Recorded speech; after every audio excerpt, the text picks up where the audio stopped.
In 2024, I came to the city for the first time. I had absolutely no expectations, and I was just here to discover. Whenever I started meeting people, I needed an encounter that I didn't know at the time would change my entire business perspective. That encounter is one of the partners that we work with today in the jurisdiction of Hong Kong.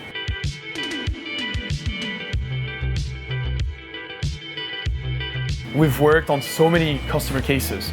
We incorporated a lot of Hong Kong companies, and it's been a really big turnover in our business. And in today's video, we're gonna be going to his office, recording with him, showing you the day in the life working as a tax guy in Hong Kong and internationally. And we will also be going to the office of one of the major fintechs that we work with today, which is Airwallex. You probably heard of them, but you probably don't really know so well who they are and what they do. And so in today's video, we're going to basically be going over that, keeping it as natural as possible and as entertaining as possible, so you guys can have a fun time understanding how this whole game works. It doesn't have to be boring, and I want to make sure you have a good time watching this video. We're gonna keep it as entertaining as possible, and at the same time go over how Hong Kong works, how company openings work, and basically how we handle day-to-day client obligations and solving problems from Hong Kong and internationally. Let's go, guys. All right, guys, so we're now in the office building of where my CPA partner is in Hong Kong. As a matter of fact, all of our customers, company incorporations are happening under this address, mine as well. So this is the real place where everything is happening. And today we're gonna go to the office and I'm gonna show you guys exactly how it is, how it works, what a typical day looks like. I've been coming here for the last few years, in and out every time I was in Hong Kong. So today I wanna show you what we actually work on when we meet. Let's go, guys. Hey Raymond, how are you? Hey, how are you? Good to see you. Good to see you. Good to finally make this video. Let's maybe show everyone a bit about the office and everything. So for how long have you been working in this field and having experience in that industry? 8 years already. 8 years 8 already? years here and 14 years. 14 years in total. In accounting, yeah. Amazing. How many companies in total did you guys incorporate? Over 500. 500? Yeah, over 500 already. Crazy. And what's been the most, let's say, interesting part about doing all of this? Would you say it's banking? Would you say it's the auditing? What's been changing the most in Hong Kong in the last few years? Banking. Banking? Of course, the banking. Got a lot of options right now. Not only traditional banks. You used to think about traditional bank, HSBC, DBS only, right? But after the COVID, everything changed. We pumped up with a lot of fintechs, which Airwallex, Aspire, a lot. No, it did make a big difference, I imagine, on how easy it was for people to just open accounts from all over the world. Because right now, majority of people who work with you, where would you say they are from the most? Which part of the world do you usually? Mostly Europe? Europe, Canada, Australia, Europe, Germany. To all the people who say, I cannot open a Hong Kong company, I'm too far, I'm in Europe, it doesn't matter. It doesn't matter. You can do it anytime, anywhere. So you don't need to come to Hong Kong for the corporations, for the bank opening. Only me, I'm a geek. I like to come, a nerd, learning about everything, going to the banks. But if you're just a guy that runs a business and you're busy, there's no need for it. You can just sit in your sofa, be on your desk, and everything is happening in real time. So tell us a little bit about the space, maybe. So who works here? What is this place? Maybe for the people to understand, what is your team composed of? How is it generally? Okay, remember, we are actually the audit firm. Okay, we are CPA firm, so the biggest team in my company is the audit team. Okay, we have audit team here. We have company secretary team here for the incorporations, for the basic maintenance, customer support. Okay, we are all in here. So. That's great. And so it's to tell the people that don't know about Hong Kong and that don't know how it works, how does it typically work from the moment someone starts, working with us and doing the incorporation to the moment where they have to publish their reports, stay compliant? How does it typically work, and how is the process in terms of timeline, in terms of everything? Timeline first. Timeline takes about 18 months after the incorporation. Then you will get your first profit tax return. But during the period, of course, you got to keep your accounting record, you got to keep your bookkeeping record in a good order. And how many days does it take for someone, let's say, to get their company documents? What do they have to do to obtain their company documents? When can they expect to have their company ready and be able to start applying for the banks and that kind of stuff? Not even a day, okay, maybe 24 hours. Wow. After 24 hours, okay, they fill out the application form and then we can submit to the government, and after a few hours we can we can download the certificate of incorporation. We can have all the documentations for the next steps, bank opening. Yeah, well, that is the part that we'll be uncovering today as well, as we're gonna also go talking about it with Airwallex.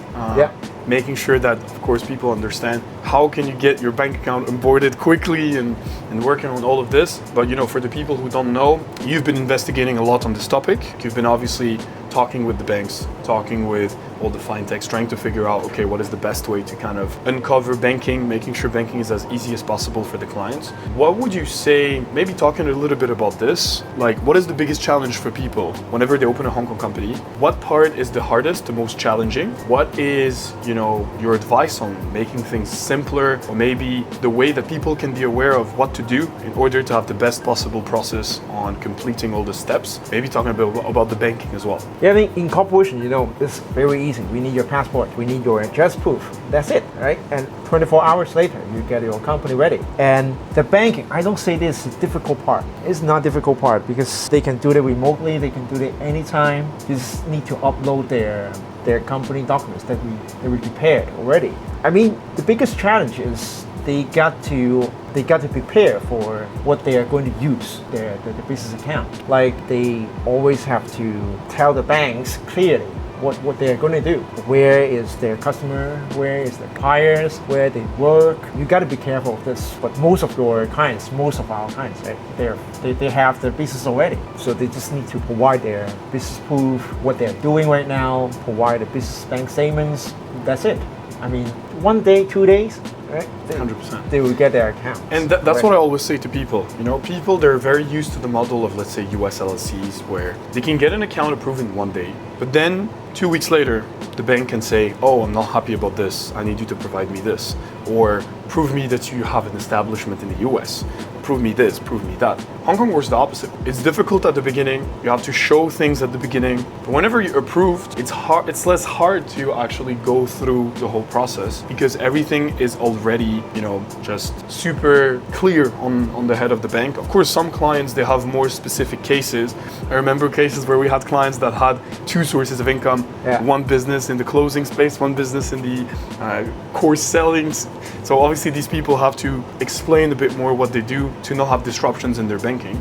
But in general, what I like about Hong Kong is the fact that you provide whatever is needed and then it's way easier to pursue everything else. It's not like the US where you have bad surprises, they can just close your account and you don't know what to do, right? So that's obviously a good thing. Hong Kong is made for people who are not here, but they want to have a good company structure and make international business.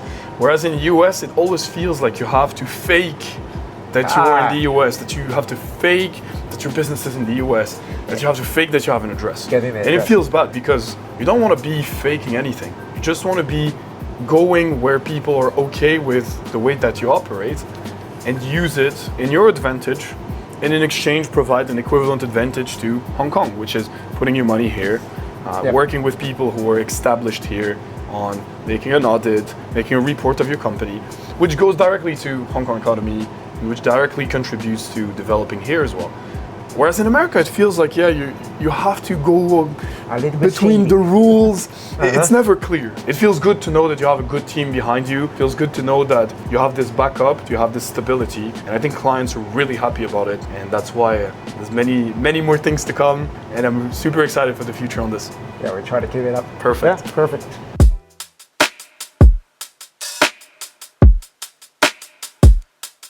So guys, we just came out of the first meeting of the day with my accounting partner, Raymond. We've been working together for the last few years. And I wanted to make this quick intro in between to give you a bit more of context on what Hong Kong is all about for me and for our clients. So you see, I run this consulting company. We have 200 plus clients and people come to me asking me, Ravan, how do I structure my taxes? What we do is we assign best option to match with their situation. A lot of people in the field, they just throw an option at their face. They just say like, hey, go for Dubai, go for this. And it's wrong because if you do this, you cannot make sure that you're advising the best possible option for the person you're basically speaking with. So what we do is we change that and we focus more on essentially assigning the best option for the best situation as a good match. On company setups, that's usually related to how much you make. So if you make lower money, US LLC is great. You can genuinely just go with that and it's gonna be perfectly fine. It's gonna work with the business you're running with no problems whatsoever. When you start making more money, you want something more premium, more quality, with a better support at the banks that you're working with a better understanding on how to stay compliant, how to have everything structured well. And that's where Hong Kong comes in, right? That's where we specifically focus on Hong Kong. What I like to do is I like to travel. I like to meet the people that, have been working in this space for years. Like you see Raymond, he's been working in this for 15 years. He knows exactly how Hong Kong's works because he's been here working on this for decades. You cannot beat that. That is the best source of information. That is the best way that you can actually be able to provide the right information and the right structure and support to your clients. That is the first part. Today, we're gonna see the second part right there in Quarry Bay on the other side of the shore to meet Airwallex at their office and show you guys how we go from, okay, we have the company structure incorporated, everything is done, and then later on, we do the same with the banks. And we make sure that the banking is spot on and that clients can proceed and that everything is smooth. So that's the next place we're going, guys.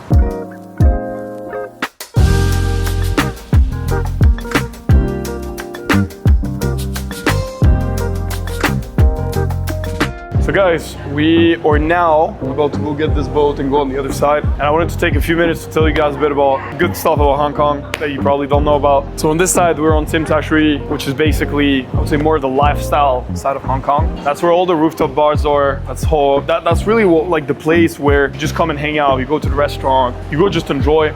There's big malls everywhere here. There's probably like 10 malls just here, all next to each other. The only exception is my accounting partner is just right next door. So that's kind of the reason why I come here. But the majority of business in Hong Kong is usually more toward island side, which is the other side where we're heading now. That's where you'll find all the banks, all the DBS, all the HSBC, all the Standard Chartered, all of the Bank of China. It's all on the other side, Airwallex included, right? That's where we're going next. And it is one thing I love about this city is that you live in between two shores. So it has this really cool vibe that just cross the shore, you have boats everywhere. You can just enjoy, the fact that you have the sea right next to here as well. And it just drives the city in such a unique way that I haven't seen in many other places. Like you have this with rivers on places like, in places like Shanghai or in other cities. But with the sea exactly like that, it's pretty unique. And that's really what I like about it. And also, what I like about this part is the fact that it's just a totally different vibe. When you're there, it feels captivating. Everything is business oriented. So you see a lot of business around you. You see people coming out of the office. You see people, super successful people as well, right? Like people going out of the office, full suit, driving a supercar. And it's not just like Matrix office. It's also really successful finance guys or successful bankers or successful business owners that just have their office on, Exchange Square and all of these big avenues like Queens Road, etc. And it really, to me, motivates me to be in that environment, because to me, you cannot be motivated if you are in an environment where everything you see around you is just relaxed, right? Dubai, for example, is a good middle ground because there's a part that's very business oriented and there is a part that's super relaxed. But if you just hang out in Marina or in JBR and all you see all day long is just some guys driving nice cars going to eat steaks and going to the beach club, well, that's not really what I would call motivational when it comes to, having that business motivation. Of course, it depends where you locate yourself, right? But that's what I like about these big cities that have a lot of business, right? Like Moscow, like Hong Kong, like Shanghai. It's just really like captivating to me the way it is. And I always feel like working a lot when I'm here because of that. So super enjoyable.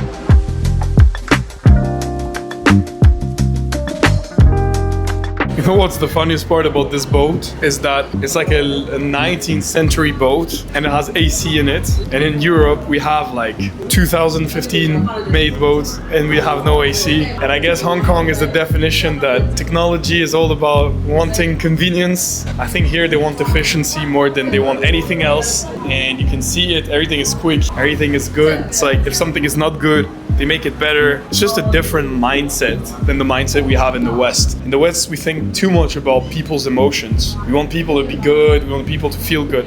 And we prefer that over efficiency and over development. And then the result that we get is that 30% of the people are more happy while the rest of the people don't have a functioning subway system or a functioning traffic system or a boat or whatever. And then the result is that we don't progress. So 30% of people are happy, the rest of the people are not. When 100% would be happy if they genuinely just had a good city, stopped caring about each other's feelings, and started caring about efficiency, progress, and development. And that's why I prefer a million times sometimes the way Asia functions more than I like Europe or any Western country, because I feel like here they just understood that the most important is getting things done more than anything else. And it's the same principle that you should apply in business, I guess.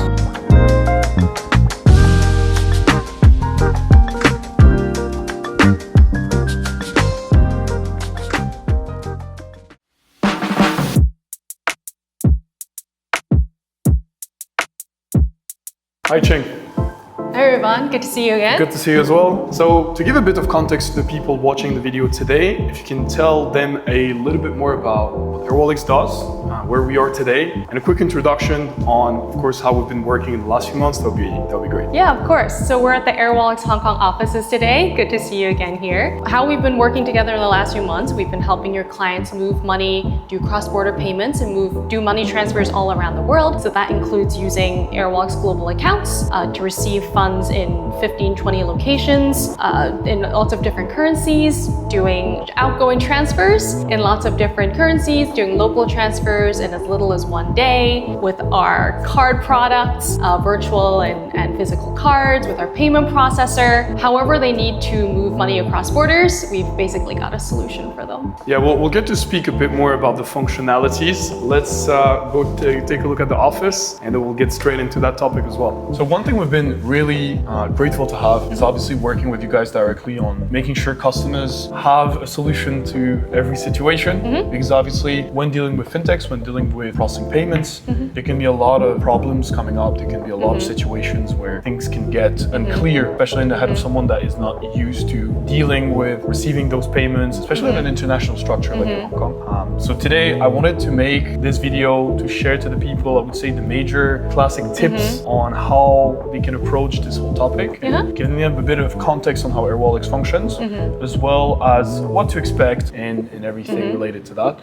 I think we've been onboarding around 70 clients or 60 clients using Airwallex now. So we've been having a bit of all of these experiences, seeing kind of all of the profiles and all of the situations. The major first topic that I was curious to kind of ask you is, what would you recommend someone to kind of like do or prepare when they want to open up an account using Airwallex? What do they typically need to provide for KYC, and how is the process usually going? What can they expect? Yeah, I think definitely to answer your question, we have a bit of a bias in terms of the feedback we hear from clients, because no news is good news. If they don't have any issue, we won't hear it. So we get the full spectrum of potential issues, and if things are going well, then good for them. But to answer your question about KYC, I think it's fairly straightforward with Airwallex. The bar is not very high to complete just the activation process. It's fairly simple. We try to keep it as seamless as possible. And especially for you guys, a lot of it is like newly incorporated companies, right? So we're very aware that clients might not typically have like the full range of business proof that a traditional bank might ask for. They might not have all of like the existing business documentation. And so during KYC, it's a fairly straightforward process. They sign up using their email. They need to provide kind of their ID for any UBOs. They need to provide a description of their business. Obviously, if they're running a web store, if they have like a domain that's ready, please provide that. If they have any supporting documents on top of that, please also provide that. As detailed as they're able to provide about their business description or what they plan to do is super helpful for helping our team give a very comprehensive review, and in the long term can help kind of their account function seamlessly. But aside from those things, it's not super difficult. It's something that can be completed within a 5 to 10 minute span of time. What would you say is the typical kind of profiles that Airwallex is not really suitable for, or typical businesses that would be less easy to handle opening an account at Airwallex? Oh, less easy. Okay. Well, for Airwallex, it's typically for we found a really sweet spot in terms of any like businesses that do a lot of B2B transactions, trading, e-commerce, anything that involves cross-border payments. So either you're receiving funds from clients all over the world, or you need to pay to suppliers all over the world. There's a lot of synergy there. similar. The one thing that might be a little bit more difficult is if you do plan to, mix business and pleasure and you have any personal payments. Personal payments cannot be supported through Airwallex. And if there's any kind of payments on behalf or anything that's outside of our acceptable use policy, crypto, normally stuff that's a little bit more fringe, like dating and matchmaking, that kind of stuff, then we won't be able to support. But typically, generally speaking, any major business, professional services, any of that with cross-border payments is a really great fit for Airwallex. And in general, how quickly does it take to open an account? Has all the documentation that is needed to be provided for the opening and uploads it? Well, what can they expect to have in terms of timeline from starting the application process to being able to already receive the payments? Yeah, so the KYC application itself, like the activation process, shouldn't take more than 5 to 10 minutes. And then once the client submitted all of that, then typically they'll hear back from our team within 3 to 5 days. Sometimes there's a little bit of back and forth. Maybe we'll request a little bit more information, or maybe our account manager might be in touch. We encourage clients to, be in close touch with their account manager, tell them as much as possible. We're definitely here to help speed up the application process. I think the safe window is probably saying 3 to 5 days, but I've definitely seen applications kind of approved before that. Jing, thank you so much for answering all of these questions. It's been my pleasure to be here in the Airwallex offices in Hong Kong. Yeah, thanks for chatting with me. Looking forward to keep on building as much, I would say, good infrastructures for customers and making sure to obviously provide them the best solutions possible. Yeah, happy we can support that.